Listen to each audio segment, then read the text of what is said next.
Greetings, everyone. It's Miss Coconut. How are you doing? I'm doing well. So today I'm excited to bring this very simple ritual to you. I love when fall comes. I spend a lot of time outside doing work with the fire, okay? So I have an outside cauldron. I leave outside. I don't condition it or do anything special to it like you would normally do with your cauldron that you're using for potions and things. Which, I have one for the inside. So this stays outside and I burn things in it all year round. But mostly when the fall comes, I really do it because I'll set like an outside altar up. And usually in the summer it's too hot and they always, the sun melts the candles. So the results, aren't that favorable. So when it gets cooler, it's a perfect time to do these type of rituals.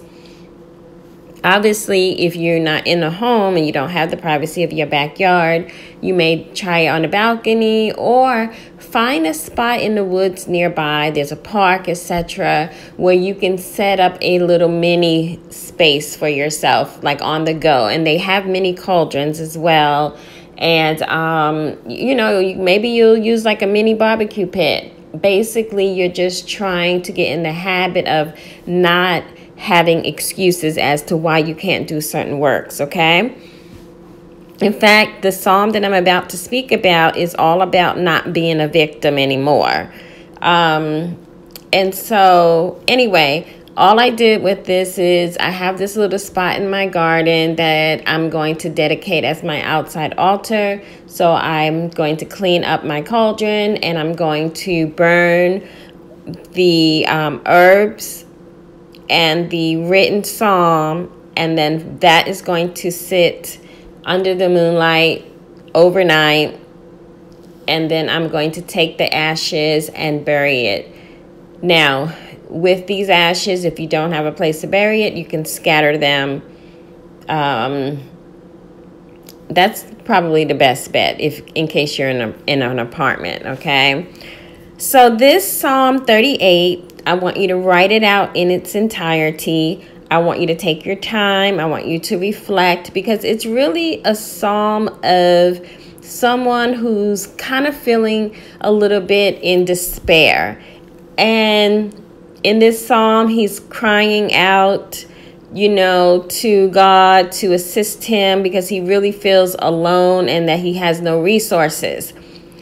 In Psalms 38, what you will find out when you study it is that there is the name of God that's being called on in this psalm that deals with one who supports and one who influences dreams. So to help you change a situation around, to help you have hidden knowledge, to help you come up with ideas to promote business, to protect your business, to gain the ideas that's going to put you in place where there are people that can assist you. Because what I find when you're feeling overwhelmed and down and just, buried in debt, you don't even have the strength for creativity. You don't. And so it becomes important that you lean not unto your own strength and understanding, but that you do tap into the resources that exist in the universe.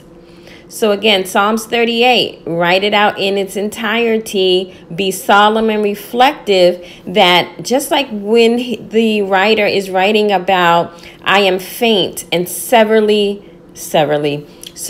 bruised. I have groaned by reason of the anguish of my heart. He's pouring out his despair in this psalm.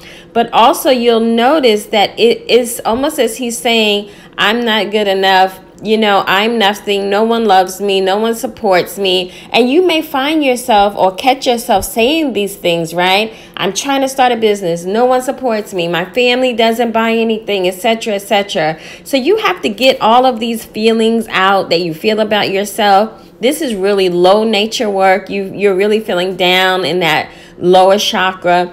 And you have to learn how to vibe at a higher rate where the abundance and prosperity is already in existence. So we're going to call on the name of God in Psalms 38 to assist us with that. It's going to be revealed in dreams and visions. Again, this is calling on the name of God, which is a particular angel of God that will influence dreams and change circumstances. This is common information. You can Google this, okay? And different writers have written about it. And so all I want you to do is write it out. You're going to go outside. I have some dream herbs in my cauldron that I am burning. I like to sit outside and smell them. I'm not telling you to do this. I'm just telling you what I do. But some commonly known herbs that can assist you, you know, of course, would be like valerian or mugwort, damiana. And the reason why I'm saying I'm not telling you to do it because some of these are hallucinogens. So I don't want to be responsible for you falling out and going to another dimension and you can't get back. I'm just telling you what I do. And of course, I like to burn these outside, right? So that no one else in the home is affected. And I like to sit and meditate. This is great for evening work, okay? Especially since this angel, to tap really into this name of God, it's best to do this work in the evening. All right, so that is very simple. It's going to enrich your life. If you get in the habit of praying the Psalms or working the Psalms, this is going to be a very comfortable work for many because it doesn't feel threatening, you know, so I do get it. I like to cover all angles when I'm dealing with business and money and abundance and prosperity. And I find that the more energy that you put into subconscious and shadow work, the better the results will be. So thank you so much for joining me today. And don't forget, I have several new projects. I'm going to link them below. If you need assistance, if you need consultation, if you need a session with me, feel free to reach out to me so we can connect. Thank you for all of your support. I appreciate you. And as always, Om Shrim Brezi.